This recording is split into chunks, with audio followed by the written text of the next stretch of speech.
casa, e de fato é. E a nossa igreja é a nossa casa ministerial. Então, eu gosto de falar de lá que é o meu campo de trabalho, lá que é meu campo de aprendizado. Então, nós começamos um trabalho com as crianças lá, com 9 crianças, dentro de um banheiro desativado, porque não tinha espaço.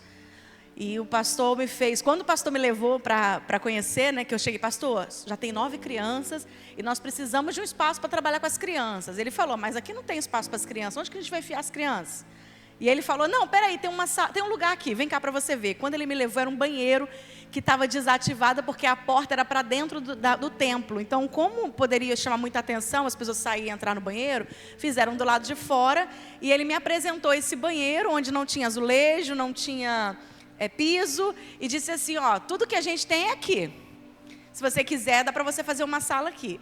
O Pedro que habita dentro de mim, pensou assim, que desaforo. Vou entrar dentro do banheiro com as crianças para dar aula para as crianças. E quando eu olhava para aquele ambiente que tinha, como estava sem piso, né? Quando a pessoa tira o piso, fica aquelas ondinhas da argamassa, né? Então, e tinha buracos na parede, que era da pia, no chão era da privada. E na hora que ele falava comigo, que eu observava aquele lugar, ele disse para mim assim, ó, você tem 2 opções. Ou você entra e trabalha com o que você tem, ou você não faz nada pelas crianças. Eu falei, não, eu vou entrar, a gente vai iniciar o trabalho ali. Iniciamos com muita dificuldade, não tinha papel para fazer atividade para as crianças, não tinha lanche para dar para as crianças, mas iniciamos. Então, começamos ali com 9, com 30, fomos para 50, de uma semana para outra pulamos para 100 crianças, porque a gente mudou de espaço. Hoje a gente recebe 250 crianças, dividida em 5 salas. Temos a igreja da criança, temos a sala de aconselhamento pastoral das crianças, temos até uma cozinha para gente, olha que coisa boa. Lá no Rio, aqui não acontece não, mas no Rio as pessoas entram no departamento infantil e pegam o lanche das crianças, entendeu? Aqui não deve acontecer. E hoje nós temos lá o nosso espaço, então eu honro o Senhor, o meu pastor, né, porque ele investiu, porque ele acreditou e porque ele me deu uma palavra desafiadora. Então, eu gosto de contar porque eu me lembro dos dias que eu chorei por não ter dinheiro para comprar um lanche para as crianças. E hoje abri o armário e os pratos das crianças, ser todos personalizados, eu falo, Senhor, muito obrigado. Então, seja fiel no pouco, que o Senhor vai te abençoar e vai te honrar. Amém? Vamos falar um pouquinho sobre batalha espiritual. Você conseguiu... Ai, que chique que eu fiquei, olha... Conseguiu colocar o slide aqui para gente? Vamos falar sobre batalha espiritual. E eu quero que você entenda que o mundo espiritual, ele sempre vai procurar o físico para atuar, né? A gente vê aí em algumas religiões que eles fazem oferendas, porque ele quer físico, quer coisas físicas também para atuar. É tão fato isso, que às vezes você entra em determinados ambientes que você consegue perceber o campo espiritual pesado. E o inimigo, como eu disse, atua sempre no físico. Então ele tem as suas artimanhas, tem as suas setas para fazer com que você não se concentre na palavra de Deus. Um exemplo muito claro é quando você lê um monte de livro, você fica horas e horas vendo filme na Netflix, mas quando você pega a Bíblia para ler, te dá um sono incontrolável. Ou você fala assim, eu não consigo entender essas coisas. Por que acontece isso? O inimigo, ele pode dar sono numa pessoa? O inimigo pode dar sono para alguém? Pode, porque ele atua no físico. Então, às vezes, quando você vai ler a Bíblia, você começa a sentir muito sono e você não consegue estudar a palavra de Deus. Essa é uma estratégia para que você não adquira o conhecimento bíblico. Eu lembro que uma vez eu fui atender uma criança e nós começamos a orar pela criança, o menino começou a deitar. E quando eu vi, o menino estava com o braço assim, com a cabeça por cima. Aí o pai dele falou assim, que lindo, tia, a tua oração foi tão boa que ele dormiu. Eu falei, não, acorda ele. Porque o inimigo deu um sono para ele ali, para ele o quê? Não receber a oração. Então, essas coisas podem acontecer? Pode. Quantos aqui já começaram a conversar sobre batalha espiritual e sentiu enjoo, sentiu náuseas, dor de cabeça? Às vezes você está na igreja e sua mente vai lá na carne que você não sabe se descongelou para fazer almoço amanhã. Isso são estratégias do inimigo? Então, você precisa ficar conectado.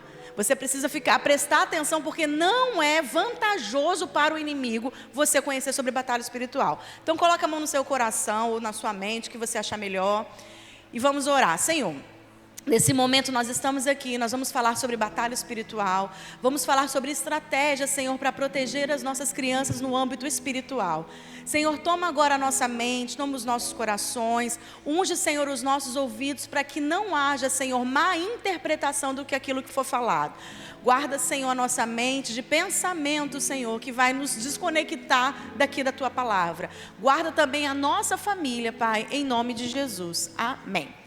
Pegue a sua Bíblia, vamos abrir em Marcos, capítulo 9, versículo 14, que tem o título, O Jovem Lunático.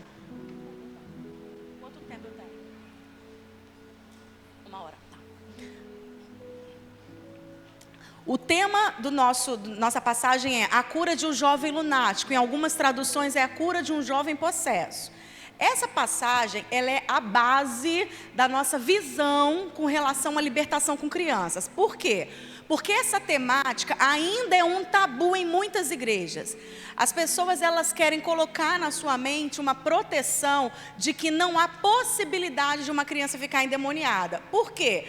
Porque dói nos nossos ouvidos ouvir falar ou imaginar que uma criança fica endemoniada. Então, o que é mais fácil para ter a sua proteção? É falar assim, não, essas coisas não acontecem, não, essas coisas não existem. Ou se acontece, é só com os filhos dos outros, só nas igrejas dos outros. Na nossa igreja isso não acontece. E isso é enraizado por quê? Porque a gente veio de uma linha do catolicismo que foi ensinado que as crianças são anjinhos. Então isso não acontece com criança. E eu também era uma que não acreditava. Eu só acreditei quando o Senhor nos proporcionou uma experiência na nossa casa. E é engraçado, né, que a libertação com criança soa tão amedrontado no ouvido das pessoas, que quando eu fui levar o primeiro curso de libertação para a nossa igreja, o meu pastor falou assim, você está louca de colocar esse nome, libertação com criança? Isso aí os pais vão se ofender, os pais vão achar que você está chamando os filhos deles de endemoniado. Falei, pastor, mas a gente tem que estudar sobre isso acontece. E ele falou assim, não, faz o seguinte, faz o curso, mas muda o nome. Eu tive que mudar o nome do curso, para poder não soar ruim para os pais. Então, ao invés de falar libertação com criança, a gente colocou proteção espiritual à infância. A mesma coisa com o nome bonito. Mas tivemos que trocar, tá? Então, assim, entenda que existe isso, e isso não é, a Flávia está falando de uma experiência pessoal que ela teve sobre libertação. Não, está na Bíblia, tá? Então, essa é a nossa base. Então, vamos lá, vamos ler versículo 14. O título é A Cura de um Jovem Possesso. Eu estou falando rápido ou dá para entender? Então, vamos lá. Quando eles se aproximaram dos discípulos, numerosa multidão e discutiam com eles. E logo a multidão, ao ver Jesus, tomada de surpresa, correu para ele e o saudava. Então ele interpelou os escribas, que é que discute com eles? E um dentre a multidão respondeu, mestre, trouxe-te meu filho possesso por um espírito mudo, e este, onde quer que o apanha, lança-o por terra, ele espuma, rilha os dentes e vai definhando, vai emagrecendo. Roguei aos teus discípulos que o expelisse, e eles não puderam. Então Jesus lhe disse, ó geração incrédula, até quando estarei convosco? Até quando vos sofrerei? Trazei-mo. E trouxeram-no. Quando ele viu a Jesus, o espírito imediatamente o agitou com violência, e caindo ele por terra, revolvia-se espumando. Perguntou Jesus ao pai do menino, há quanto tempo lhe sucede isso? E ele respondeu, desde a infância, e muitas vezes o tem lançado no fogo e na água para o matar. Mas se tu pode alguma coisa, tem compaixão de nós e ajuda-nos. E respondeu Jesus, se pode, tudo é ao que crê. E imediatamente o pai do menino clamou com lágrimas, dizendo, ajuda a minha falta de fé. Vendo Jesus que a multidão concorria, repreendeu o espírito imundo, dizendo, tudo, eu te ordeno, sai desse jovem e nunca mais torne a ele. E ele, clamando e agitando muito, saiu, deixando como se estivesse morto, a ponto que muitos diziam que havia morrido. Mas Jesus tomou pela mão, o ergueu e ele se levantou. Obrigada. Bom, é uma passagem que já começa, né? Como que acontece? Jesus, ele estava no monte com 2 discípulos, estava com Pedro, Tiago e João, 3 discípulos. E aí ele desce do monte e ele encontra a multidão discutindo com os escribas. E Jesus pergunta: o que vocês estão discutindo? Aí o pai sai do meio da multidão e diz: mestre, trouxe meu filho possesso por um espírito mudo, ou espírito imundo, ou da traduções, espírito surdo e mudo. E aí surge o questionamento: será que a pessoa que é surda, ela está endemoniada? Não, não é isso, tá? O que aqui nos ensina é que, como eu disse no início, o mundo espiritual sempre vai precisar do físico para atuar. Se você for, por exemplo, no Rio e entrar lá nos Arcos da Lapa, você consegue perceber o âmbito espiritual daquele lugar. É um lugar bonito, mas pesado. E aí, se você andar pela Lapa ali, você vai descobrir que lá naquele lugar tem um local destinado a Zé Pilintra. Então, ali onde é, o que pesa naquele lugar? Ali é boemia, ali é prostituição. Então, existe algo ali naquele lugar.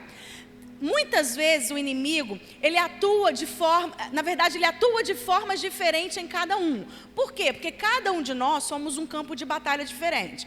Então, como o inimigo, ele fica observando a gente o tempo todo, e ele procura uma oportunidade para atacar, e ele sempre vai atacar através da sua fragilidade, então a sua fragilidade é diferente da minha. Esse jovem, esse menino, ele estava passando por um problema espiritual, e o pai disse um espírito mudo, porque talvez aquele menino ele estava com falta de comunicação verbal. Aquele pai, quando ele fala sobre aquele espírito que estava sobre aquele menino, ele começa a narrar para Jesus o que estava acontecendo. O que acontecia com o menino? O interessante é que o pai ele já chega dizendo para Jesus que o menino estava com problema espiritual. Ele não chega para Jesus e fala assim: olha, eu acho que o meu filho está possesso, eu acho que o meu filho está com problemas espirituais. Não, ele já chega afirmando. E ele começa a narrar o que estava acontecendo com o menino no físico. Então, o que estava acontecendo? Ele se jogava no chão, ele se jogava na água para se matar, ou seja, era um espírito de morte. Quando ele cai no chão, ele se revira. Quando ele cai no chão, ele rilha os dentes, ele fecha os dentes, ele começa a babar. Então, durante muitos anos nas nossas igrejas, as pessoas achavam que a epilepsia era algo espiritual. Por quê? Porque os sintomas de quem está com crise da epilepsia era muito parecido com a descrição do pai. Só que em cada pessoa o inimigo vai atuar de uma forma diferente. Eu me lembro, quando criança, tinha uma moça na nossa igreja que ela tinha epilepsia, e 2 vezes ela teve crise na igreja. E eu me lembro das pessoas em cima dela, orando, expulsando o demônio. Que demônio que tinha ali? Nenhum demônio.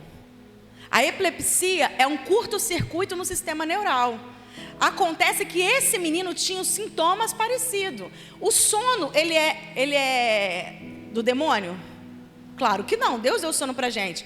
Mas em determinadas manifestações, como eu disse, a criança pode dormir? Então são manifestações diferentes. E o que eu faço para entender tudo isso, essas possíveis manifestações? É ter discernimento espiritual. Então não tem um curso de discernimento espiritual, isso é um dom.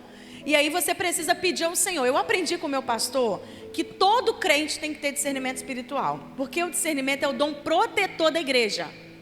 Então não adianta você querer estudar sobre libertação, você querer trabalhar a libertação com as crianças, se você não tem discernimento. Por quê? Porque se não tiver discernimento, você vai espiritualizar o que é normal e normalizar o que é espiritual.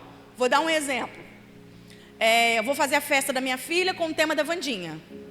Não precisa de ser muito crente para entender o que é Wandinha. Antigamente era mensagem subliminar. O pastor Josué Irion falava da mensagem subliminar na Disney, né? E ele parava o vídeo, mostrava. Hoje não precisa de nada disso. Hoje é muito escancarado. Entendeu? Então, assim, precisamos ter discernimento. Porque você vai ver demônio na Coca-Cola. Se você pegar o rótulo, virar ao contrário, de cabeça para baixo, dar 3 pulinhos, colocar de frente para a luz, vai estar escrito: alô, diabo. Você vai endemonizar a Coca-Cola, mas vai naturalizar a festa da Wandinha. Vai naturalizar a filha usar uma roupa curta. Vai naturalizar dançar uma dança do TikTok ou uma dança com cenas obscenas. Então a gente precisa ter discernimento, tá? Aquele pai chega, ele começa a narrar, e ele diz assim, ó: roguei aos teus discípulos que expulsassem, que me ajudassem, mas eles não conseguiram. E Jesus responde: ó geração incrédula. Tem até uma passagem que fala que Jesus fala assim, ó: esse demônio não sai sem jejum e oração. Só que não é esse contexto. O contexto aqui não é falta de jejum e oração. O contexto, o próprio Jesus disse: ó geração incrédula. A incredulidade das pessoas atrapalha muito o processo de libertação da criança. E é engraçado porque a gente acaba sendo um pouco contraditório. Como assim? A gente acredita que o mundo espiritual existe para as crianças. A gente incentiva a criança a se relacionar com Deus. A gente incentiva a criança a orar. A gente incentiva a criança a ser usada por Deus. A gente acredita que a criança ela pode dar frutos na infância. Então a gente motiva, incentiva, ativa a criança espiritualmente falando. Aí quando a criança chega para você e fala assim: tia, eu vi um anjo. Você: ai meu Deus, ela viu um anjo. Sonhei com Jesus, ai meu Deus. Olha aqui, a criança é usada por Deus e você fica muito feliz, porque você acredita que o mundo espiritual existe para ela. Só que se essa mesma criança chegar para você e falar assim: tia, eu vi uma sombra. Tia, eu estou com medo de dormir à noite porque eu vi um bicho. Se elas começam a narrar situações espirituais para o lado ruim, as pessoas não acreditam. E usam, e fazem o quê? Quando fala assim: tia, eu vi uma sombra preta atrás de mim. Aí a tia faz assim, ó, a tia ou a mãe: o sangue de Jesus tem poder. Não, não, você não viu nada disso. Não é assim? Ou é só na minha igreja? Não, isso é coisa da sua cabeça. Não acontece isso. Então nós somos o quê? Contraditório. Porque a gente sabe que o mundo espiritual existe, só que a gente acha que só existe no lado bom das coisas. Quem aqui tem o dom de visão? Que a gente chama de visão aberta. Eu vou perguntar de novo, porque a gente está dentro de uma igreja e só uma pessoa levantou a mão. Então eu acredito que outras pessoas tenham e que ficaram com vergonha de levantar. Quem aqui tem o dom de visão e tem a visão aberta? Ok. Como é que é seu nome? Vanessa? Vanessa, você começou a ver as coisas com qual idade? 13 anos. E você só vê anjo, né, Vanessa? Tem certeza, Vanessa? Você é cristã. Você só vê anjo? Não. Quem tem a visão aberta, gente, não vê só anjo. Quem dera, né, Vanessa? Não vê só anjo. As pessoas também vê demônios. E uma vez me questionaram assim: fulana disse que vê mais demônio do que anjo. Tem alguma coisa errada aí? Não, não tem. Porque a Bíblia fala que o mundo jaz o maligno. Vocês acreditam que uma criança ela pode dar fruto na infância? Vocês acreditam que uma criança ela pode exercer o seu ministério na infância? Então, se a criança tiver o dom de visão, ela vai ver as duas coisas? E a gente precisa ajudar a criança a lidar com isso. Porque não é bonito, né, Vanessa? Não é bonito. E elas não querem ver também. Assim como um adulto que tem a visão aberta também não quer ver demônio. Só que a gente precisa ajudar a criança a lidar com o seu ministério. Nós estamos aqui para pastorear as crianças, temos que ajudar ela a exercer o seu ministério ainda na infância. Tá? Voltando, continuando aqui, Jesus ele fala da incredulidade. Então a gente precisa ter atenção para a nossa incredulidade não atrapalhar ou não bloquear ou fazer um pequeno tropeçar. Eu não vou falar sobre amigo imaginário, mas é só abrir um parênteses aqui. Eu atendi uma professora, eu falo porque eu tenho autorização dela para falar. Eu atendi uma professora que a gente estava falando sobre disciplina na sala de aula. E eu falei: gente, vocês têm que prestar atenção que a indisciplina nem sempre é espiritual. Você mora no Rio de Janeiro, 60 graus, porque não é 40 há muito tempo, né? O Rio 60 graus, não tem ar-condicionado, não tem ventilação, a criança é grande para a cadeira ou é pequena para a cadeira, e ela começa a ficar inquieta. E aí você começa a espiritualizar e começa: em nome de Jesus, espírito de inquietação. Eu nem sei que espírito é esse, de inquietação. Mas você quer expulsar uma coisa que não tem. Vamos analisar. Está calor, as cadeiras são desconfortáveis e você quer que a criança fique quieta? Você calça 35, você usaria um escarpão 34 e ficaria quieta? É uma criança grande numa cadeira pequena. Essa é a sensação, desconforto. Então não tem como ficar quieta. Então a gente não pode querer espiritualizar tudo. Volto a dizer, tem que ter discernimento. Você tem uma criança hiperativa dentro da sua sala, a criança não para quieta, você vai querer expulsar o que da criança ali? Não tem o que expulsar. Então tem que ter discernimento espiritual. E eu estava falando sobre isso.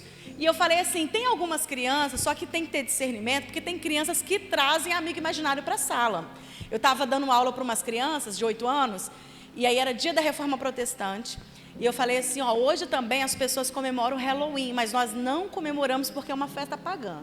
Aí a criança falou assim, festa pagã é festa do diabo, né? Que assembleiano fala assim, né, gente? Isso é coisa do diabo. É coisa do diabo, né, tia? Eu falei, é coisa do inimigo.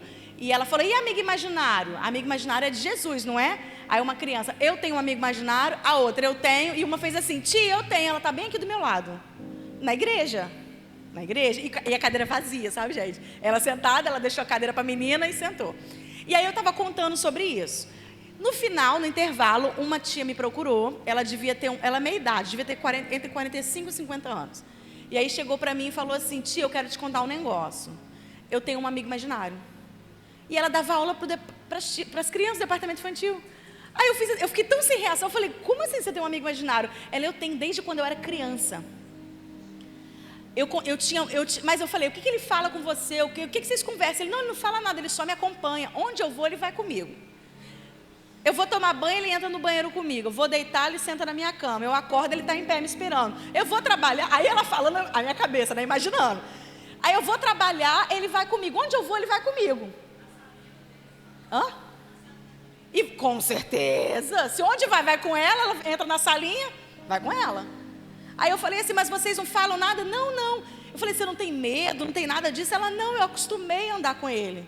Porque quando eu era criança, eu tinha muito medo e falei para minha mãe. E minha mãe falou assim, aprende a andar com ele porque ele é o seu karma. Ela saiu do catolicismo, aprendeu que isso é natural, chegou na igreja, nunca compartilhou isso com o pastor e levou isso com naturalidade. E ela acompanhava. E aí quando ela começou a falar comigo, que a minha mente começou a trabalhar, eu falei, acompanha ela, então ele deve estar por aqui, em algum lugar. Na hora eu pensei, eu falei, está por aqui. Aí eu virei para ela, falei assim, aí ela conversava comigo, ela estava de frente, ela ficava assim, aí tia, onde eu vou, ele vai comigo. E eu olhava para uma porta lateral, eu falei, desgramado está ali fora. Aí eu falei assim, ele está ali fora, né? Aí ela, Tati, ele está lá fora um tempão, desde quando começou ele está lá fora.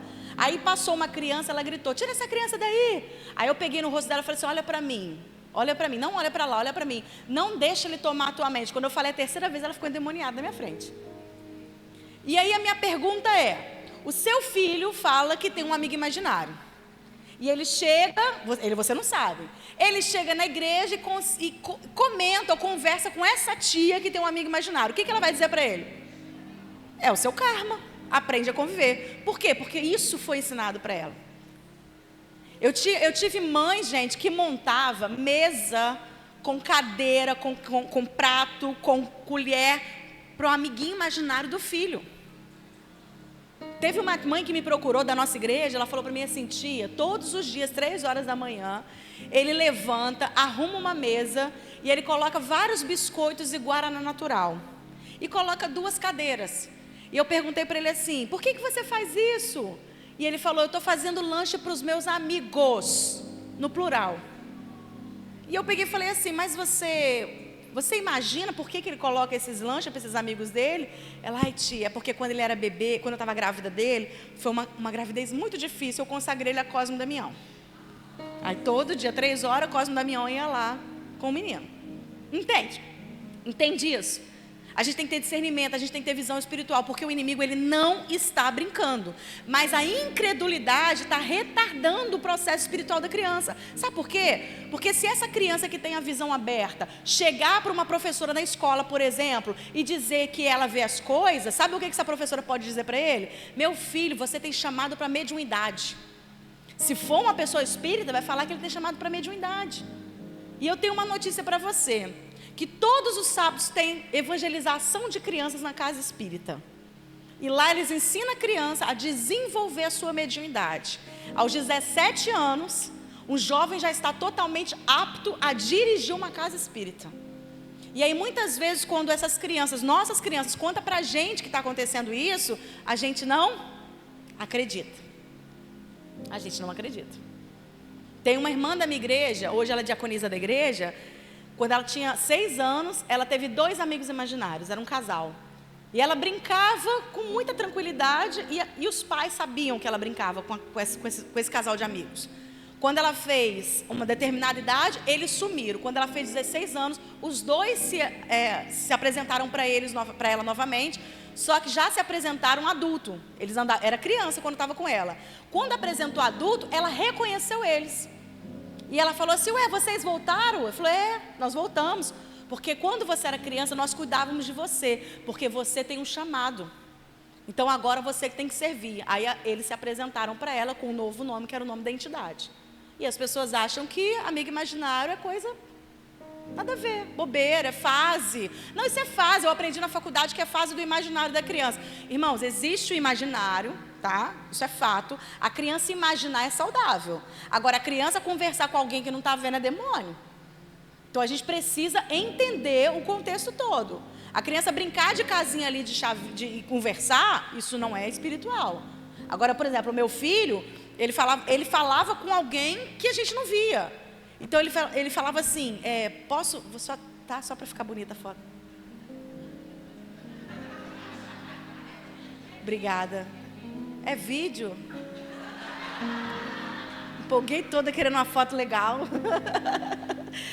Mas olha só, o que acontecia? Ele ficava de frente, eu olhava ele brincar, ele dizia para alguém que a gente não via, ele falava assim, brinca comigo, eu te empresto o meu carrinho.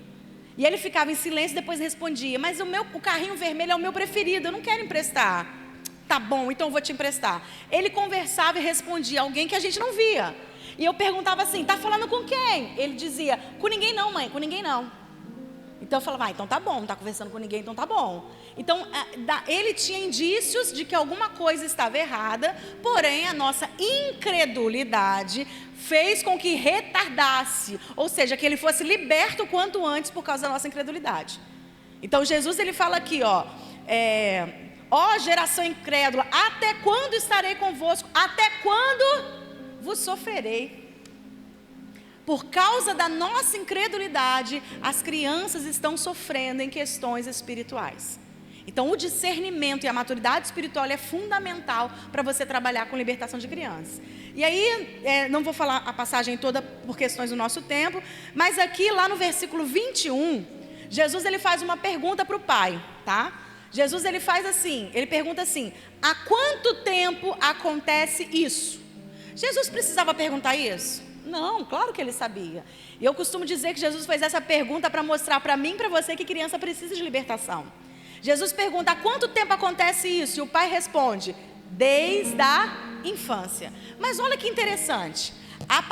O título da passagem é a cura de um jovem endemoniado, um jovem lunático. Ou seja, o título fala de um jovem. Mas quando Jesus pergunta ao pai, o pai diz que ele sofre desde a sua infância. Há quanto tempo aquele jovem estava sofrendo por possessões demoníacas?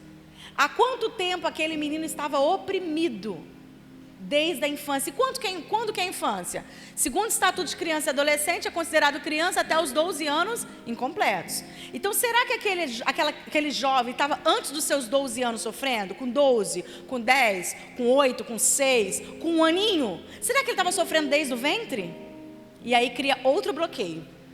A gente não consegue imaginar que um bebê possa ficar endemoniado no ventre de alguém. Vocês conseguem imaginar isso? Ninguém quer imaginar isso. Só que a própria Bíblia nos fala que quando Isabel encontrou com Maria, o que aconteceu? O Espírito Santo entrou ali no ventre de Isabel. Então, se o Espírito Santo entrou no ventre de Isabel, você acha que uma mãe gestante, que vai na casa de macumba e consagra o seu filho ali, ela fica endemoniada, não pode tocar na criança? Só que a gente não quer acreditar nisso, porque dói nos nossos ouvidos isso. A gente precisa realmente ter maturidade espiritual e entender as possibilidades do mundo espiritual. Esse pai, o mais interessante na passagem é que o pai ele tinha consciência do que está acontecendo e ele foi até aquele que poderia ajudar.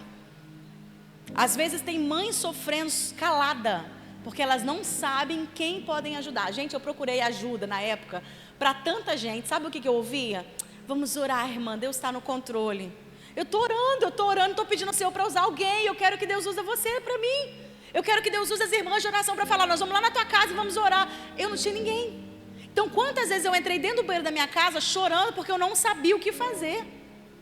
Irmãos, o Vitor, eu tive várias situações com ele. Uma, por exemplo, ele estava olhando para o lado de fora da varanda e começou a conversar. Aí eu falei para ele assim, tu tá falando, filho, tá falando com quem? Ele com um moço ou com um velho, não lembro.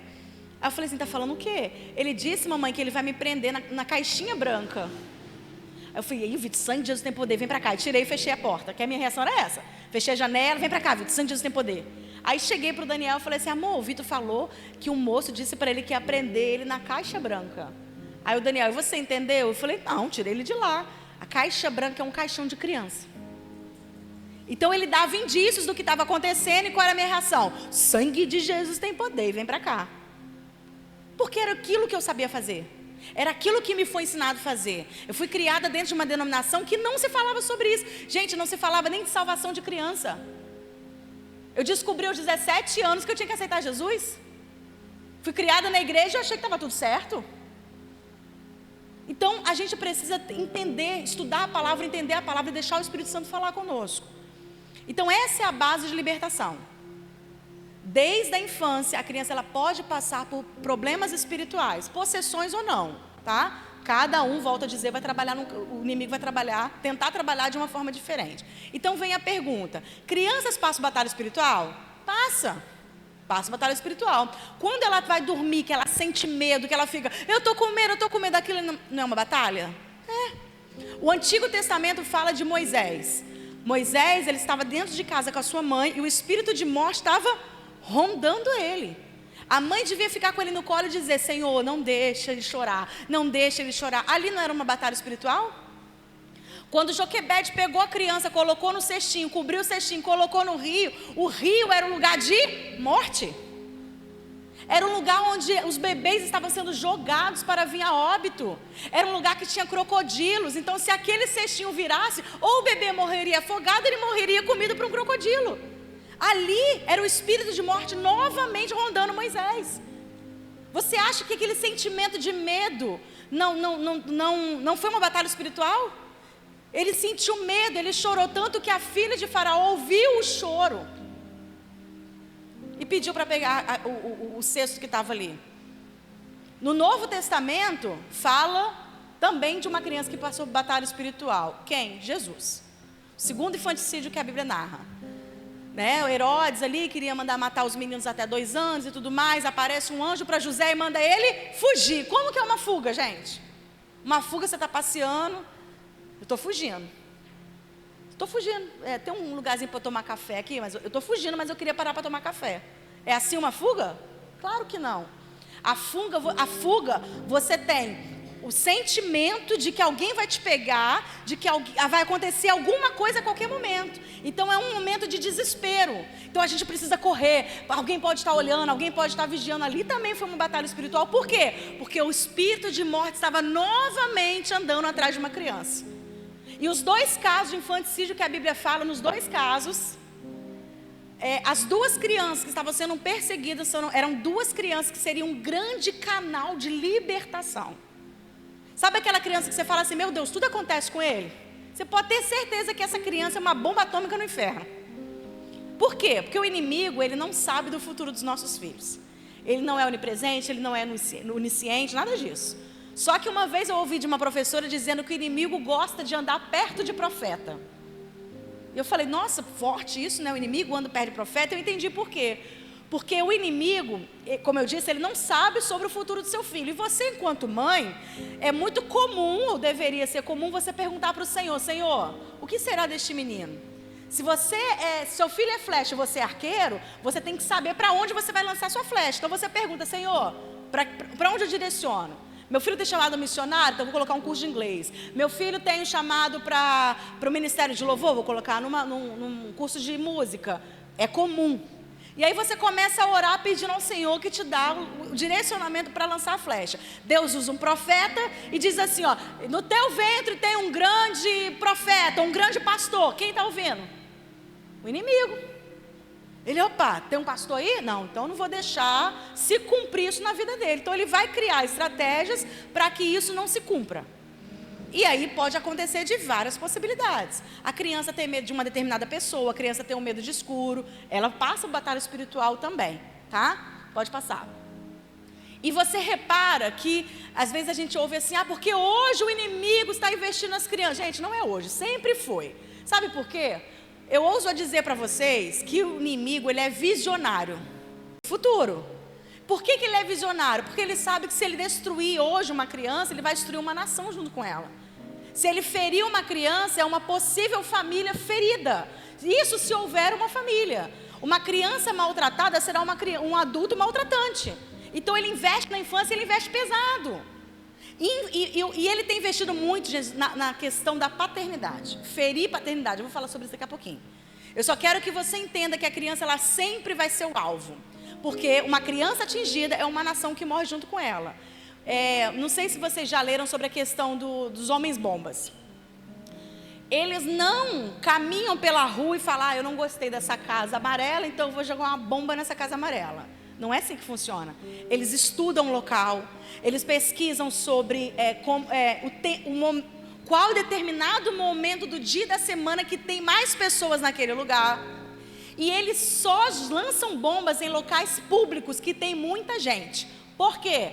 Porque uma bomba em um lugar cheio de pessoas, em um lugar público, são mais pessoas abatidas. Quando o inimigo investe em criança, é exatamente essa visão. Uma criança abatida é uma geração morta. É uma família destruída. Mexe no seu filho, afeta nós, os pais. Essa criança, ela vai crescer ferida, essa criança vai formar uma família ferida, então vira um ciclo. Vira um ciclo. Até ele encontrar com Jesus e houver a sua mudança ali, vai virar um ciclo. Tá bom? Pode passar. E aí, pode passar. Quais os tipos de batalha que uma criança pode ocorrer na sua infância, que uma criança pode passar? E eu coloquei aí 3 possíveis batalhas, tá? Que são orfandagem, rejeição e o abuso. O que é essa orfandagem? A orfandagem é a qualidade de ser órfão. Quando eu falo de orfandade, né, nas questões espirituais, não é aquela pessoa que o pai morreu, que a mãe morreu, não. Quando eu falo de orfandade, é aquela criança que tem pais, mas que são órfãos de pais vivos. É aquelas pessoas que conviveram com seus pais, mas os pais não exerceram a sua paternidade ou a sua maternidade. Qual o papel de um pai? O papel de um pai, biblicamente falando, é dar direcionamento, é dar segurança, é dar provisão. Hoje, você vê muitos adultos sofrendo determinadas situações por causa de problemas na sua infância. Por quê? Porque a infância é o chão que a pessoa vai pisar a vida inteira. Então, por exemplo, qual é a doença do século que falam? Ansiedade. E aí, se você olhar no contexto familiar, essa ansiedade, ela pode vir, não estou afirmando, lembra que cada pessoa é um campo diferente. Essa ansiedade vivida hoje na fase adulta, ela é respingo de uma infância que viveu com a orfandade. Então, por exemplo, aquela pessoa que você passa na igreja, no meio do culto, e fala assim, no final do culto eu quero te contar um negócio. A pessoa desconecta no culto na hora. E fica assim, o que será que ela quer me contar? Será que é isso? E ela começa a imaginar um monte de coisa sobre o que a outra pessoa quer falar. E quando chega na hora, não é nada daquilo. Porque a ansiedade é o quê? É o sofrimento daquilo que você nem sabe o que é. Você está sofrendo por antecipação. E aí isso pode ser resquício de uma paternidade ferida? Pode. Por quê? Porque o pai, qual é o papel do pai? Ele dá sustento, ele dá provisão. Então a criança, ela tem que deitar no sofá, por exemplo, e ver uma televisão e não está preocupado com a comida. Não está preocupado se o pai comprou a comida ou se a mãe fez a comida. Ela tem que estar tranquila, porque ela sabe que os pais estão dando segurança. Eu não sei vocês, mas, por exemplo, o que eu me sinto confortável, o que eu me sinto segura? É eu abrir minha geladeira e ver minha geladeira cheia. Sabe aquela pessoa que abre a geladeira e olha a geladeira e fala, tá tudo bem aqui? Fechou e sai? Sou eu. Por quê? Porque na minha infância, após a morte do meu pai, nós passamos necessidade. Então, inconscientemente, para mim, se sentir segura é ter comida em casa. Isso são consequências da paternidade ferida. Porque a provisão foi embora da minha casa. Então a gente precisa conhecer o contexto da criança para poder saber aonde trabalhar. Mas aí, quando a gente fala da orfandade, existe essa orfandade de pais vivos, e aí, o que o inimigo tem feito? Ele tem investido no ferimento da paternidade da criança, por quê? Porque a única paternidade que o inimigo tem é a paternidade da mentira. Ele não quer que as crianças, não quer que nós nos veja Deus como um pai. Por quê? O papel do pai é identidade, o pai dá identidade, tanto para a menina quanto para a menina. Se ele ferir a paternidade das crianças, essa criança vai crescer o quê? Presta atenção. Pai, ele dá provisão, identidade, segurança. Tá? Se essa criança crescer com a paternidade ferida, o que pode acontecer? Ela vai crescer insegura, o pai dá identidade, ela não sabe quem ela é. Essa questão de que você pode escolher ser menino, ser menina, isso tudo são estratégias do inimigo para ferir as crianças. Porque se você não tem identidade, você não sabe quem é você. Se você não sabe quem é você não sabe para onde você vai. Então qualquer lugar que você vai, tá bom. Uma criança de 5 anos decidindo se ela quer ser menino, menina ou menina, isso não existe, é falta de identidade. E isso é tão sério, gente, que nas escolas, né, eles estão tirando a temática de trabalhar a identidade da criança. Quem trabalha em escola que sabe. Antigamente trabalhava, eu sou menina, eu sou menino, minha família é essa. Hoje está tudo embolado. Isso tira o conceito da identidade da criança. Então, se ela não sabe quem é ela, se ela não tem identidade, como é que ela vai saber que ela é filha de Deus? Quando você tem a sua identidade trabalhada, quando você sabe quem você é, você sabe por que você está aqui no mundo, você sabe a sua missão dentro da igreja, você sabe para onde você vai, porque você sabe que o seu pai construiu um lugar para você morar. Então isso aqui é uma grande estratégia de Satanás, orfandade. Segundo é a rejeição. A rejeição, gente, ela é a porta de entrada para muitas situações espirituais. Eu fiz aqui... Eu ia te colocar para segurar, mas você está tão concentrada aí.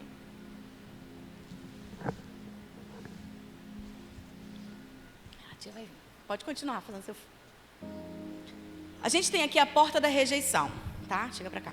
A porta da rejeição, ela é uma porta de entrada para outras portas. Sabe aquela caixinha que você vai abrindo e vai tendo um monte de caixinha? Essa é a porta da rejeição. E a porta da rejeição, ela dá muitas consequências, tá? Não são todas as consequências que estão aqui. Por que não são? Porque cada um de nós é um campo diferente. Então, quando a criança, ela sofre a rejeição, essa rejeição pode ser a rejeição através da omissão da paternidade, essa rejeição pode ser dentro do útero, essa rejeição pode ser espiritual. Por que pode haver rejeição espiritual? Porque quando a criança está com seus problemas espirituais e ela vai ajudar os pais não ajudam, são omissos, ela se sente rejeitada. Isso é muito comum, infelizmente, quando as pessoas são grandes líderes na igreja e não conseguem ser grandes líderes dentro de casa. Então a criança olha e fala, meu pai cuida de todo mundo, mas não consegue cuidar de mim. Então isso acaba respingando também na rejeição. Então vamos ver quais são as consequências de uma rejeição. Ai, sabe, segura aqui. Isso. Primeira consequência é a mentira. Por que a criança ela pode mentir quando ela está rejeitada? Porque a mentira é uma estratégia para ela ter a atenção dela, conseguir atenção para ela.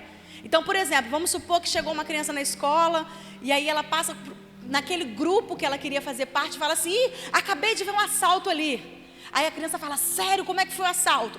Quando ela chega com essa história, que ela conseguiu a atenção do grupo, ela vai falar, opa, então todo dia ela vai chegar com uma história nova. E tem um ditado aí que a gente que é tão mentiroso que acredita na sua própria mentira, tá? E a mentira, gente, é um pulo muito grande para o furto, tá? Muito grande. Então essa é uma consequência. Outra consequência, a rebeldia. Por que a rebeldia é uma consequência da rejeição? Porque quando o pai não exerce a paternidade, a criança... Uma das necessidades da criança é o limite. Todos nós temos que ter limite. Até a praia tem limite. A gente não vai ter limite? Então, quando o pai não exerce o limite com o filho, ele subentende que a necessidade dele foi tirada por causa da omissão do pai. Então, ele cresce uma criança rebelde. Sabe esses jovens que adoram brigar na porta da igreja ou da escola? Aqui não deve ter, com certeza. Esse jovem que pode implicar com o pastor, que briga com o pastor, que implica com o líder do jovem. Tem líder de jovem aqui? Aonde? Não, está aqui presente? Não, está lá fora. Cadê? Aqui. Aonde, gente? Tudo. Não deve ter aqui não. Aquele jovenzinho galinho de briga. Tudo ele fala. E tem as meninas que ficam assim: ué, pastor, mas como é que pode, pastor? Não pode isso não, pastor. Espírito de rebeldia. Sabe por que isso? Porque não teve limite. E aí pensa, não fala, tá? Só pensa. Pensa, pastor, pensa no jovenzinho bem galinho de briga. Não fala, tá, pastor? Só pensa. Naquele que você fala assim: misericórdia, aquele ali me dá trabalho. E eu não sei se você conhece os pais dessa criança, desse jovem. Mas quando você olha um jovenzinho, uma criança muito rebelde, você olha para o pai. Quando você olha para o pai, desculpa o termo, é um banana. É muito sério, gente. Pensa em alguém. Pensa em alguém. Você olha para o pai. Por quê? É o pai que dá limite. Tá? É o pai que dá limite. Pode passar. Outro tipo de rejeição. Competição. Competição. O meu é melhor que o seu, o meu faz mais que o seu. Você fez um recurso que sai fogo, o meu sai fogo, vento, água, sopra. O meu é melhor. Competição. Essa competição. Uma das questões da rejeição também, que entra no contexto da rejeição, é a necessidade de ser aprovado pelo outro. A criança, quando ela vem aqui na frente, ela já procura, ela vem aqui, se arruma e procura os pais. Quando ela acha o pai, ou a mãe, ela vai fazer a coreografia. A tia está aqui, mas o olho dela sempre vai procurar os pais.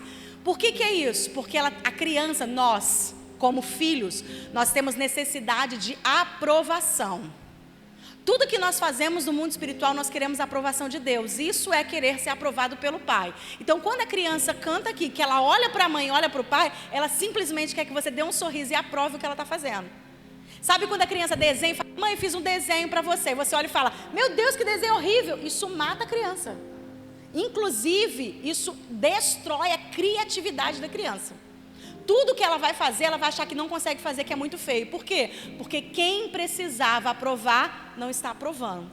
E aí, dentro da rejeição, aquelas crianças que cresceram e procuram a aprovação dos pais e não tiveram, elas vão procurar a aprovação em outras pessoas.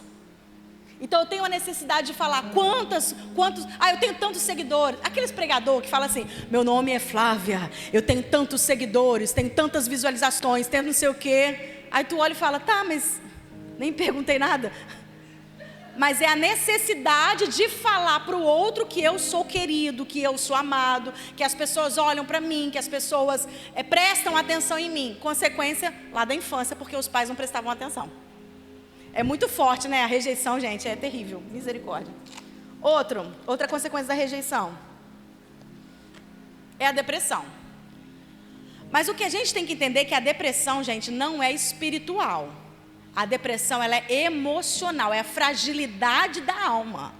Qualquer um de nós pode ficar depressivo. Por quê? Porque a depressão, ela vem, é como se a pessoa vivesse, aconteceu uma determinada situação e ela caísse. Sabe quando você está caminhando, que você cai e você levanta rapidamente? É assim que funciona a depressão. A pessoa está caminhando e de repente ela cai. Tem gente que levanta rápido, tem gente que fica ali: ai, está doendo, ai, está doendo. Por quê? É a maneira de lidar com os problemas, que cada um lidar com a sua forma. Então isso não é espiritual. O que acontece se não é espiritual, por que as pessoas se matam, por exemplo? Porque a alma e o espírito, ela anda muito junto. Então, quando você está com a sua alma fragilizada, o inimigo, ele pode aproveitar da fragilidade da alma e atuar.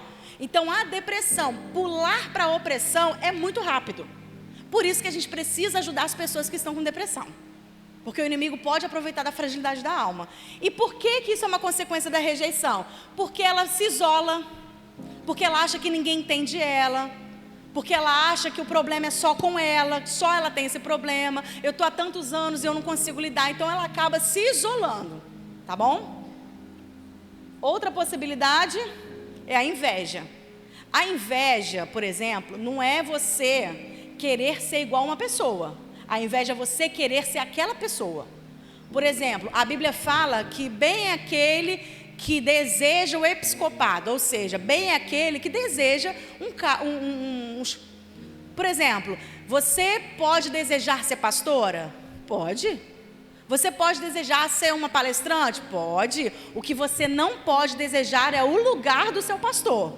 O que você não pode desejar é o lugar de determinada pessoa. Aí já entra inveja, tá? E a última consequência são os vícios, tá? Esses vícios, gente, existem vários tipos de vício, tá? E hoje o que está mais acontecendo com as crianças? Vícios de quê? De tela. E por que está dando esse vício de tela? Por que é uma consequência da rejeição? Ah, esse menino não para, pelo amor de Deus. Eu preciso estudar, eu preciso ler a Bíblia, eu preciso arrumar casa. Toma, fica quietinha aí. Eu estou transferindo a minha atenção para uma tela. Então ele se sente o quê? Rejeitado. Ele está adorando, tá, gente? Porque isso aqui mexe com a mente. Só que, na verdade, ele vai cada vez mais se afastando da família. Gente, tá gravando? Tá gravando? Não? Tá gravando? Ah, tá. Então não posso falar. Um exemplo que eu ia dar. Mas a gente tem bebezinhos, crianças que já estão em vício de tela. E é triste. Eu não sei se vocês já viram crianças com abstinência de tela. É triste. É lamentável. E a culpa é da criança? Não é. A culpa não é da criança. A culpa é de quem ensinou a criança a lidar com... na verdade, são os pais que viciam os filhos, né? Isso é muito triste. Então, essas aqui é a consequência da rejeição. Todas essas acontecem com a mesma pessoa? Não. Cada um vai vir de uma forma, uma consequência diferente, porque cada um de nós somos um campo diferente. Tudo bem até aqui? Ok. E o terceiro é o abuso. Esse abuso, gente, não é... Porque quando a gente fala abuso, obrigada, a gente só pensa no abuso sexual. Mas existem vários tipos de abuso. Tem o verbal, tem o físico, tem o sexual. A Aline que fala dessa área e entende disso. Mas quando eu falo de um abuso aqui, não é só esses abusos. Existe um abuso que é pouco falado no meio infantil. Sabe qual é o abuso? Espiritual. Existe o abuso espiritual no nosso meio. Tias, pais que colocam medo nas crianças de Deus. A gente teve uma situação na nossa igreja, foi na minha igreja isso, de uma tia que estava atuando no ministério infantil, e ela tinha muita habilidade com as crianças de 5 anos. Ela tinha um domínio de turma que eu falava, uau, que top. E eu dizia assim para as outras meninas, vou pedir ela para dar um curso para a gente, olha como é que ela domina. Ela não queria auxiliar, ela não fazia questão, ela dizia que estava tudo sob controle, e ela ficava com 30 crianças sozinha. Levava as crianças para orar, para jejuar, para não sei o que, o máximo. Até um dia que eu recebi um WhatsApp de um parente de uma criança. O pai foi fazer um culto doméstico em casa, claro, né, doméstico em casa, foi fazer um culto. E quando o pai pegou a Bíblia, a criança gritou assim, não abre a Bíblia, pai, não abre, não abre. E ele falou, por que eu não posso abrir a Bíblia? A sua Bíblia tem a foto do diabo igual o de fulano? A tia disse para as crianças que dentro da Bíblia dela tinha a foto do diabo. E que se as crianças fizessem bagunça, ela ia mostrar a foto do diabo para a criança, e a criança nunca mais ia dormir. Olha a referência de Bíblia que estava dando para as crianças. Isso é um abuso espiritual. Isso é um abuso espiritual quando você fala assim, Jesus está muito triste com você, papai do céu vai chorar. Isso é um abuso espiritual. Porque ao invés da gente acolher a criança no mundo espiritual, a gente está o quê? Colocando terror na vida da criança. Tem que ter muito cuidado com isso. Porque quando a gente tem esse tipo de assunto, imagine essa criança dentro de casa, vendo a Bíblia dentro de casa, o pai abrindo, passou por batalha espiritual. Quando a gente permite os filhos ver filme de terror, isso é um abuso espiritual. Porque o mundo espiritual vai abrir naquela casa ali e a criança vai sofrer na madrugada. Não, mas ele não assiste, mas se você assiste, você está dando legalidade dentro da sua casa para essa criança sofrer. Pode passar. E aí, como que eu posso ajudar? Ah, tá. Antes de eu querer ajudar a criança, existem princípios que eu tenho que entender. Pode passar. São 5 princípios. Ah, eu coloquei só 3. 3 princípios. Primeiro, a criança precisa de cobertura espiritual. O que significa isso? Significa que a criança ela não responde por ela no mundo espiritual. Então, quem é a autoridade espiritual sobre a vida da criança? São os pais. São os pais. Os pais respondem pelas crianças. Então, essa criança, ela não tem condição. Como assim condição? Imagine a chuva que deu, aqui choveu, né? Imagine, você pode vir aqui me ajudar, por favor? Como é que é seu nome? Maria Alice, que linda, segura aqui, Maria Alice. Imagina um dia de chuva, coloca na sua cabeça, Maria Alice, um dia de chuva, chovendo muito, e aí eu falo para Maria Alice assim, ó, você vai lá na padaria comprar 6 pães com esse guarda-chuva, vai cobrir ela? Não vai cobrir ela no mundo espiritual, de jeito, na chuva, de jeito nenhum. O mundo espiritual funciona assim. A criança, ela não tem condição de se cobrir. Quem tem que cobrir essa criança? Os pais, porque foi outorgado por Deus que os pais são autoridade espiritual. Mas tem muitos pais que não têm condição nenhuma de se cobrir e querem cobrir a criança. São pais que dão legalidade, são pais que abrem brecha. E aí talvez você fale assim, não, mas eu sou adulto. Mas quando você pode até se proteger espiritualmente. Mas se você não exercer a proteção na vida dessa criança, todo dardo... Vem cá, você...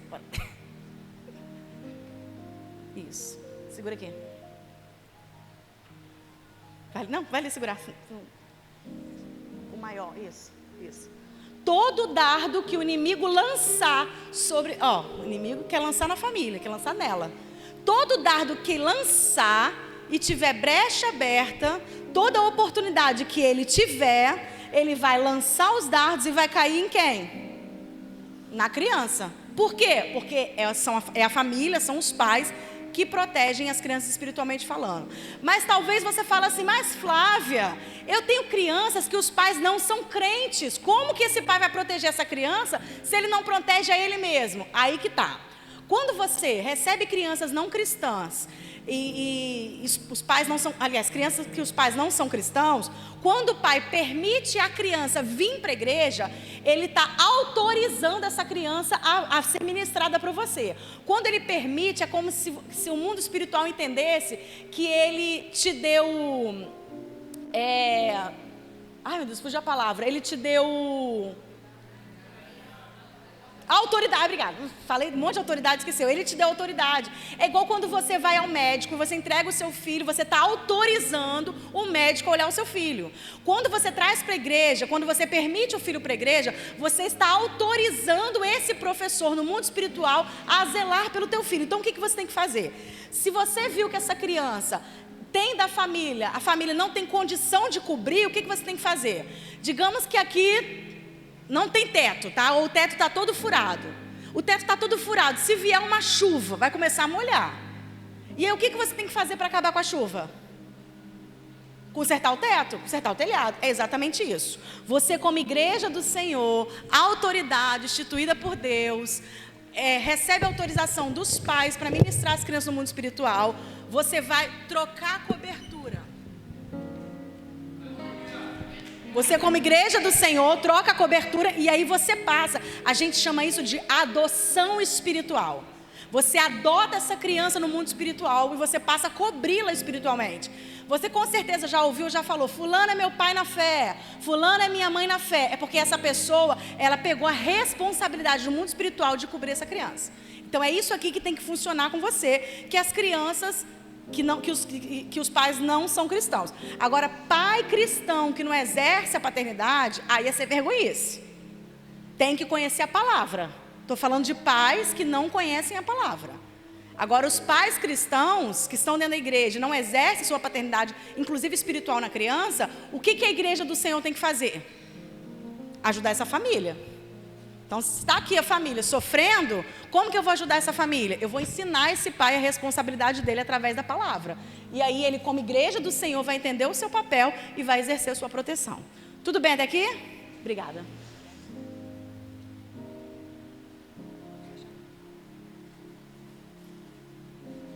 Crianças são termômetro do lar. O que significa isso?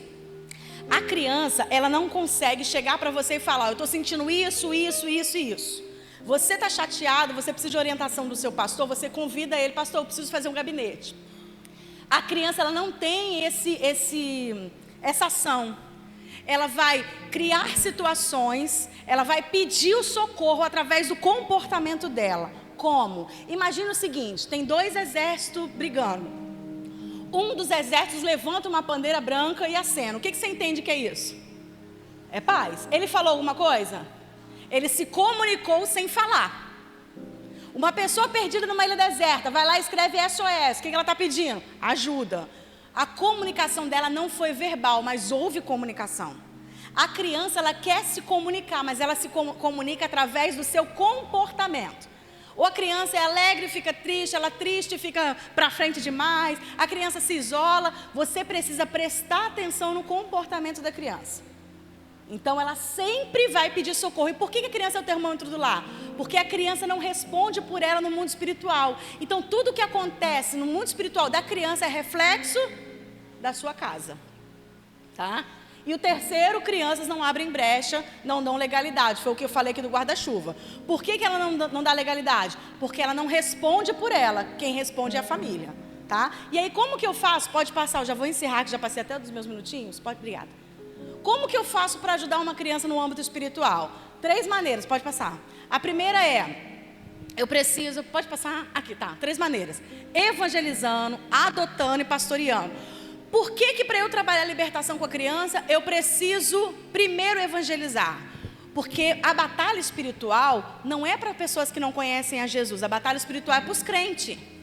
A evangelização é para os não crentes. A batalha espiritual, quem sofre, aliás, a evangelização é para os não crentes. E a libertação é para os crentes.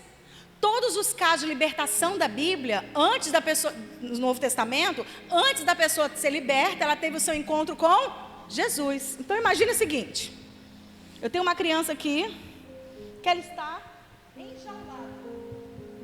Ela está enjaulada, ela está presa, ela está triste, ela está sofrendo.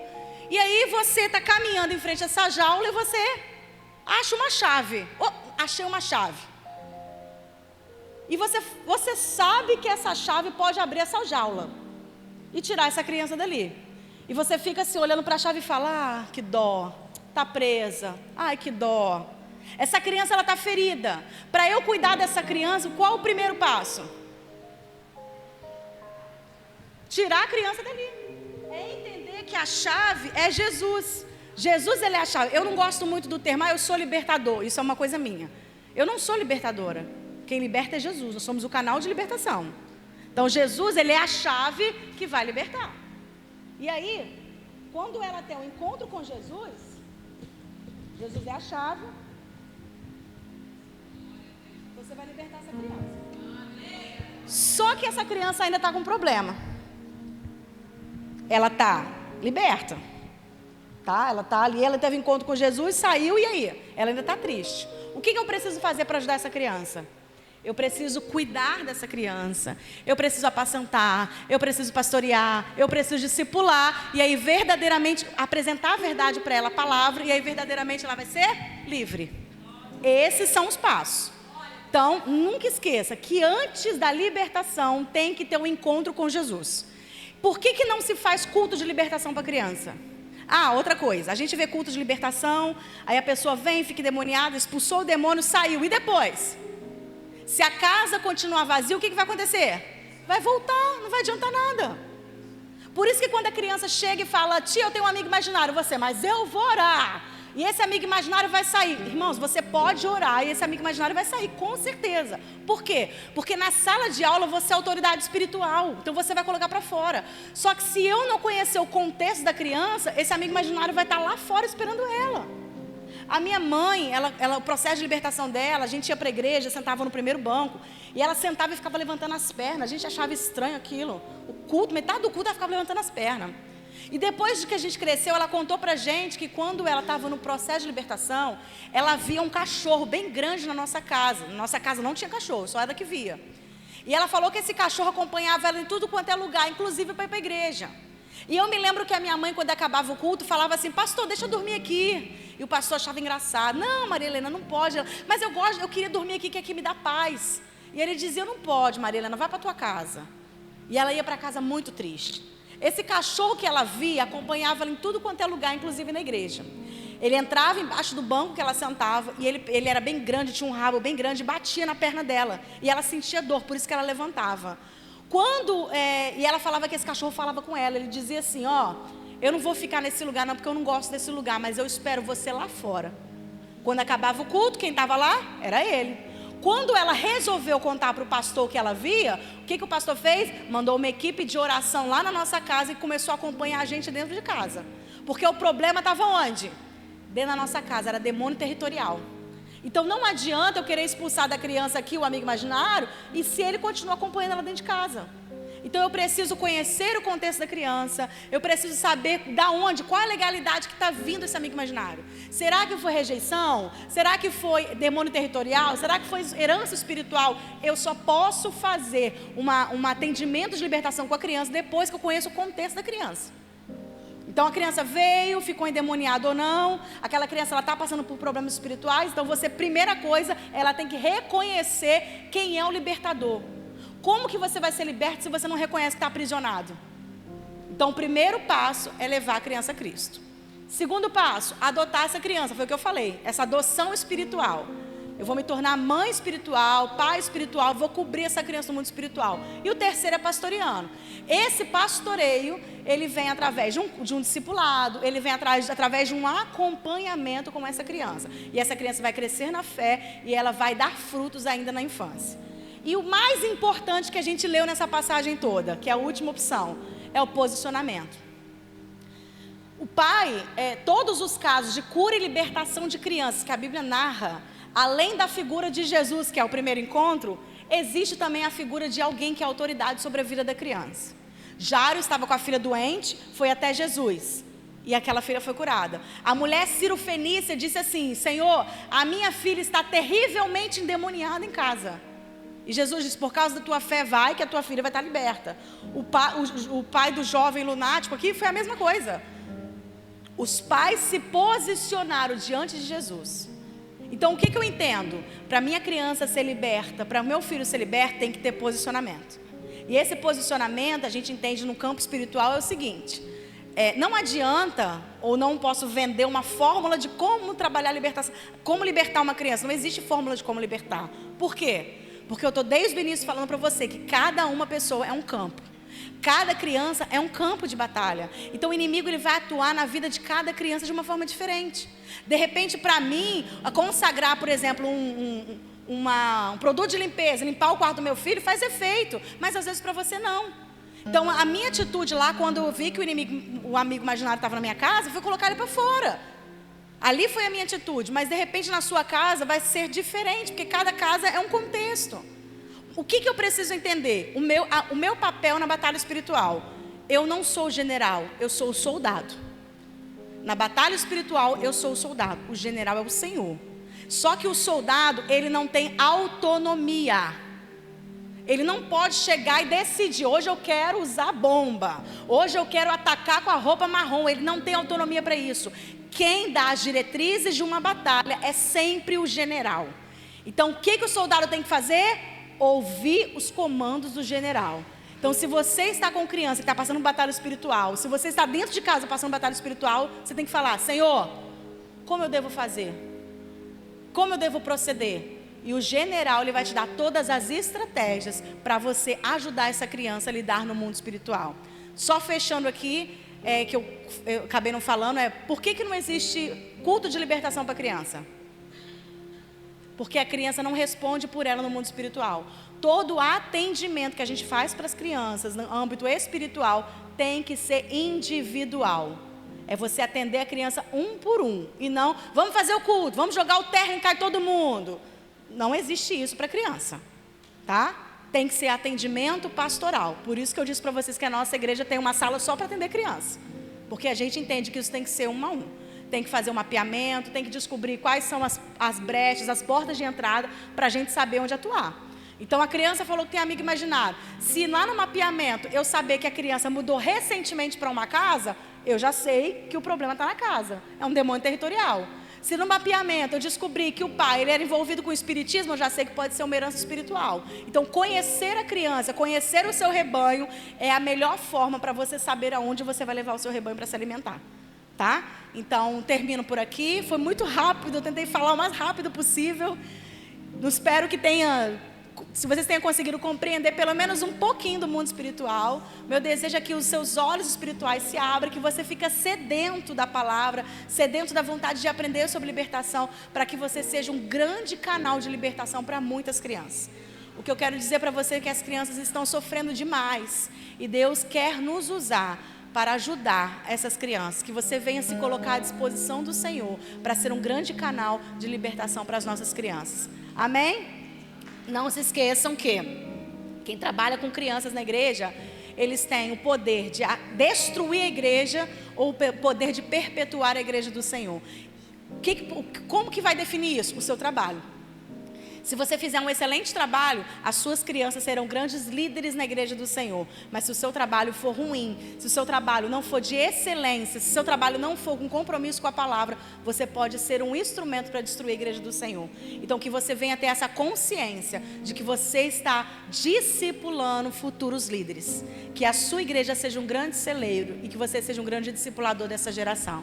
Amém? Deus abençoe, gente. Fica na paz.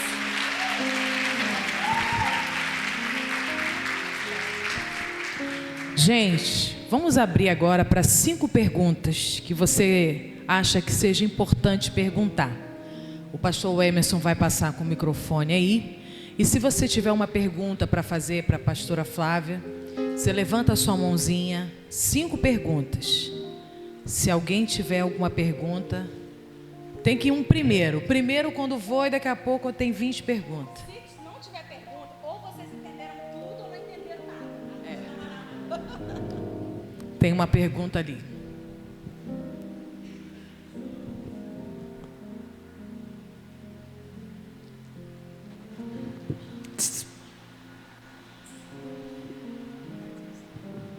Pai, Senhor, quando a senhora estava falando sobre amigo imaginário, eu fiquei aqui me corroendo muito, né? Porque o meu filho, ele fala que tem um amigo imaginário. E ele responde, e eu não sei se é espiritual ou se é por causa do autismo que ele tem. Então, eu estava aqui tentando imaginar, falei, Senhor, será que é um mundo espiritual ou será que isso me deixou um pouco confusa? Eu não sei como conseguir separar isso, né? Então, o autismo ele tem os seus detalhes, mas ele pode, por exemplo, o autismo ele sorri por nada, né? Mas quando ele fala que tem um amigo imaginário, Flávia, eu não sou especialista na área de inclusão, mas quando fala que tem um amigo imaginário, eu não consigo ver com outros olhos que não seja espiritual. Tá? Então o inimigo ele pode estar aproveitando da fragilidade dele para se apresentar de uma forma legal, tá? Então o que eu te sugiro fazer? Quantos anos ele tem? 10 anos. Foi 10 anos. 10 anos, então. O nosso, ele começou a apresentar, e o meu filho não é autista. Ele começou a apresentar pequeno, com 7 para 8 anos, que de fato eu entendi o que estava acontecendo. E como que eu entendi? Quando ele falou que um amigo imaginário mandou ele se jogar do 2º andar, que ele ia te segurar ali embaixo. Foi aí que eu falei, não, peraí. Porque até então eu ficava, não. Aí eu entendi a gravidade do negócio. Então, assim, quando eu fui escrever o livro do Amigo Imaginário, eu pesquisei o Amigo Imaginário em várias questões de religiões. E todas elas traziam para o espiritual. Então, só quem naturalizou o Amigo Imaginário foi a psicologia e a pedagogia, usando como uma fase da criança que vai passar. Só que a própria psicologia diz que se não passar, que é para você procurar um psicanálise. E aí esse psicanálise vai dizer que seu filho, ele ai meu Deus, esquizofrênico. Entendeu? Então assim, tudo é espiritual. E a esquizofrenia eu não posso afirmar que é espiritual. Eu não tenho conhecimento nesse campo. Mas eu entendo que o amigo imaginário é espiritual. Então o que você pode fazer? Você pode orar pelo teu filho. Você pode repreender, orar a mente dele. E o que eu fiz? Eu cheguei e falei assim, quando ele falou que tinha amigo imaginário, eu falei, aqui na minha casa eu não quero mais. Você vai sair da minha casa. E eu me coloquei como autoridade na minha casa e coloquei para fora. Quando eu coloquei para fora, que ele gritou, mãe, ele saiu daqui de casa. Eu coloquei para fora e falei, aqui ele não vai entrar mais. Porque agora o nosso amigo é Jesus. Então, assim, vamos orar para que Deus te dê ferramentas pedagógicas para que ele entender o verdadeiro amigo Jesus. Tá bom? Outra pergunta? Aqui. Quem quer fazer já levanta a mão, que ele já vai uma para outra.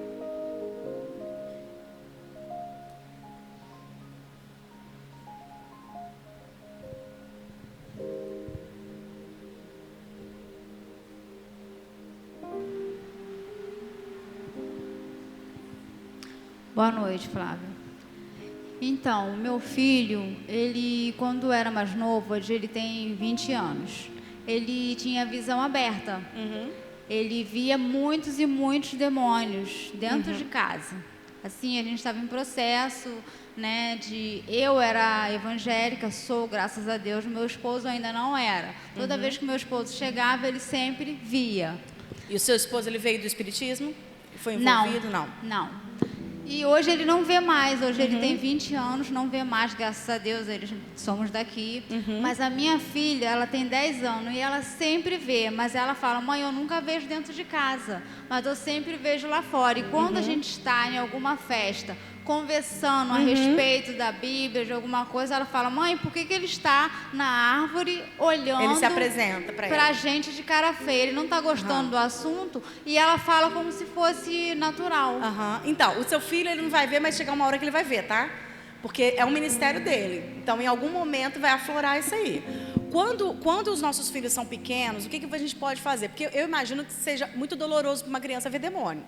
Então, quando os nossos filhos estão debaixo da nossa autoridade, o que a gente pode fazer? A gente pode orar e falar, Senhor, feche os olhos espirituais do meu filho para que ele não veja esse tipo de coisa, mas abra quando ele tiver maturidade para exercer o chamado que o Senhor tem com ele.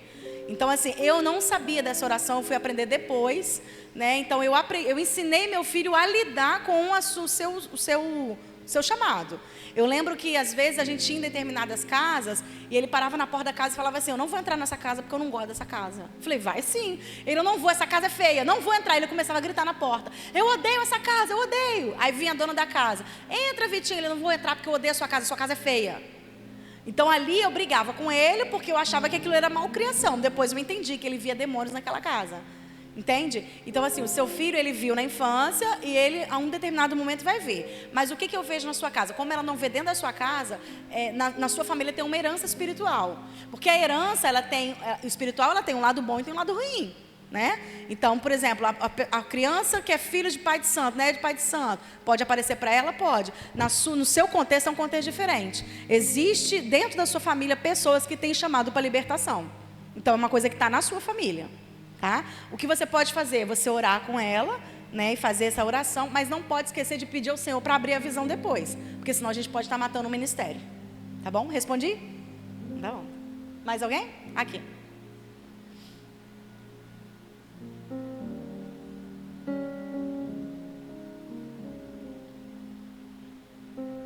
O amigo imaginário é mais comum do que a gente imagina. Boa noite, meu nome é Tayana. Então, lá em casa foi uma situação diferente. Não é amigo imaginário, mas eu vi um vulto subindo a escada, eu deitado na minha cama, olhando para fora, passou, olhou na minha direção e foi para o quarto do meu filho. E naquela hora, realmente, eu fiquei com medo, tomei um susto e falei assim, eu não vou levantar. E eu olhei e falei, João está do meu lado e beleza. Depois falei com meu esposo, falei, bora orar porque aconteceu isso. E aí, passou um tempo, uma irmã foi na minha casa e falou para mim, tá, e tem brinquedos do João que é necessário ser tirados.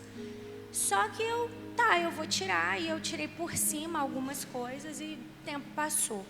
Depois de um ano, Deus mandou outra irmã na minha casa, sem eu menos esperar, e tirei 4 sacos de brinquedo que Deus mandou a irmã lá e ela pegou brinquedo por brinquedo. E eu comprei um tigre, porque ele gosta muito de animais, e eu comprei um tigre. E eu guardei esse tigre no alto do guarda-roupa dele. E quando aquela irmã, que eu abri a porta do guarda-roupa, ela virou para mim e falou assim, ele está mandando aqui, ele está achando que está mandando aqui. E aquele pelúcia estatalava o olho arregalado, e eu olhava assim, eu falei, não, se ele está mandando, ele vai sair, porque aqui não é o lugar dele. E tirei. E nisso meu filho não fez questão de subir para ver o que eu estava fazendo no quarto dele. Só que quando ele viu o tigre do lado de fora, ele abraçou o tigre. E eu virei e falei, solta ele, porque ele está endemoniado. Porque, igual a senhora falou da Assembleia, eu acabei acostumando com meu esposo. Falando assim, solta ele porque ele está endemoniado. E meu filho chorou. Ele, não, mãe, eu gosto muito dele. E isso foram sacos de lixo, daqueles de 100 litros, 4 sacos cheios. E o que o meu filho mais frisou foi esse tigre, né? Aí a irmã olhou para minha cara e eu falei assim, não, filho, hoje não, ele não vai ficar aqui nós iremos tirar e depois a mamãe vai conversar com você. Passou 2 dias, eu deixei ele na garagem e o Senhor falou para mim, acabou, não é para ficar lá mais, é para jogar no lixo e é para moer com o moinho no caminhão. E eu fui sentar com meu filho para conversar com ele, e ele falou assim, mãe, mas por que meu tigre? E eu expliquei, conversei, ele entendeu. Quantos anos? Ele tem 8. Ele entendeu o mistério e ele pediu só que eu substituísse depois por um outro brinquedo. Só que o que acontece? Corre risco, correria um risco de um brinquedo vir, sei lá, mandado. Sim, entendi. Sim. Para ser substituído por ele? Não. Espiritualmente falando, não. Sim, só que você vai consagrar. Tudo que entra na sua casa tem que consagrar. Quando os nossos filhos fazem aniversário, que ganham presente, que a gente compra brinquedo para eles, tem que ser consagrado. Eu tive experiência com livro. Eu comprei um livro que eu estava curiosa para ler, li o livro e 3 dias depois eu comecei a sentir a presença demoníaca na minha casa. E aí eu comecei a orar para Deus me mostrar e eu vi o livro sair de dentro da minha estante. Quando eu fui queimar o livro no dia seguinte, o livro não pegava fogo. Eu coloquei álcool e o livro não pegava fogo. Ele só pegou fogo quando eu coloquei azeite. E quando começou a pegar fogo, o cheiro que saía era de incenso doce. Não era de fumaça. Então era um livro que era consagrado. Então, principalmente quando eu vou fazer leituras não cristãs, antes de entrar na minha casa eu consagro. Então você precisa fazer isso. Você vai substituir o brinquedo, mas você vai consagrar esse brinquedo. Ela falou para mim tomar muito cuidado com brinquedos com a boca aberta. Que ela falou assim, você percebeu que o inimigo foi tão estrategista que ele entrou para sugar o seu filho? Que a boca dele ficava tão aberta, que a maioria dos animais dele estavam assim, que era como se fosse sugando, minando as forças dele. Então, entendi. Quando a gente for fazer essa questão do brinquedo, a gente só tem que ter cuidado para não criar outra situação. Então, conversa, tira aos poucos, porque pode acontecer dessa criança tomar raiva da igreja, tomar raiva da oração, cria outras situações. Então, a gente tem que ter muita sabedoria para lidar, tá bom? Foi? Amém? Amém, igreja? Ali.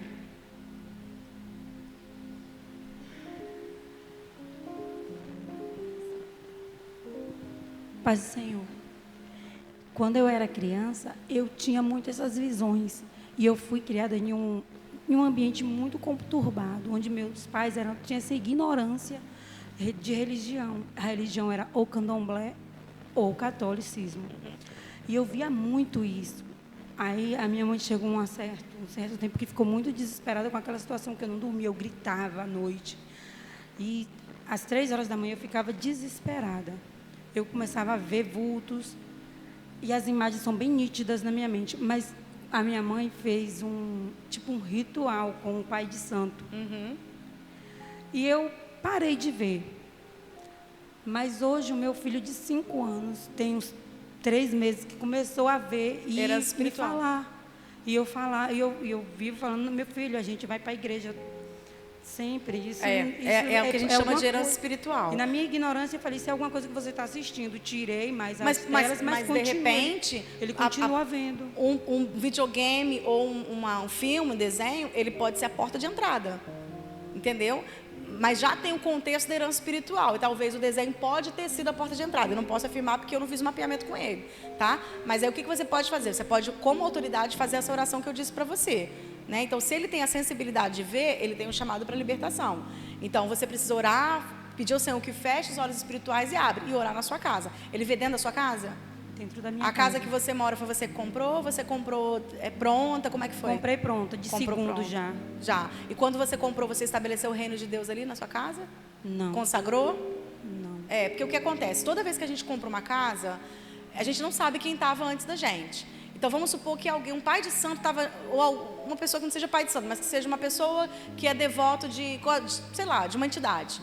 E aí, quando ele compra uma casa, ou quando ele vai morar naquela casa, ele estabelece o reino que ele acredita ali. Então, quando você entra numa casa e você não estabelece o reino de Deus, qual o reino que está impetrando? O dele.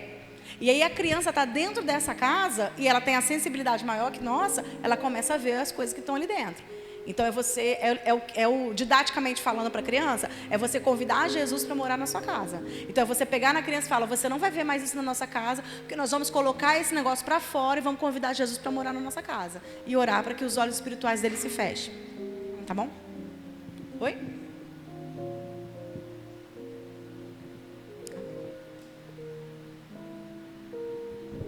Você pode aplaudir ao Senhor aí? Uau! Uau! Nós vamos orar agora. Depois de uma palestra dessa, não tem como a gente orar. Os meninos, pode subir aqui. A gente trabalha com